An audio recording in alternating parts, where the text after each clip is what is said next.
కార్తీక మాసంలో వచ్చేటటువంటి పౌర్ణమి తిథి వచ్చిందనుకోండి, ఏ ఆలయంలో ఎక్కువ జరుగుతుంది? రెండు ఆలయాల్లోనూ సమానంగా జరుగుతుంది.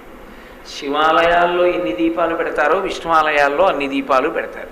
కార్తీక మాసం వచ్చింది అంటే సాయంకాలం ఆకాశ దీపం వెలిగించి ధ్వజస్తంభానికి పైకెత్తుతారు. ఆ పైకెత్తేటటువంటి ఆకాశ దీపం ఏదుందో అది కేవలం శివాలయంలోనో కేవలం విష్ణువాలయంలోనో కాదు, శివాలయంలోనూ విష్ణువాలయంలోనూ కూడా ఆకాశ దీపం పైకెత్తుతారు. కాబట్టి హరిహర భేదం లేనటువంటి స్థితిలో ఉపాసన నడిచేటటువంటి కాలం ఈ మాసం. ఈ మాసం ప్రత్యేకంగా ఈ రకమైన ఉపాసన. రెండు, దీపమునకు సంబంధించినటువంటి వైభవం. మూడవది నదీ స్నానం. మిగిలిన మాసములలో మీరు నదీ స్నానం చేశారా చెయ్యలేదా అన్న విషయాన్ని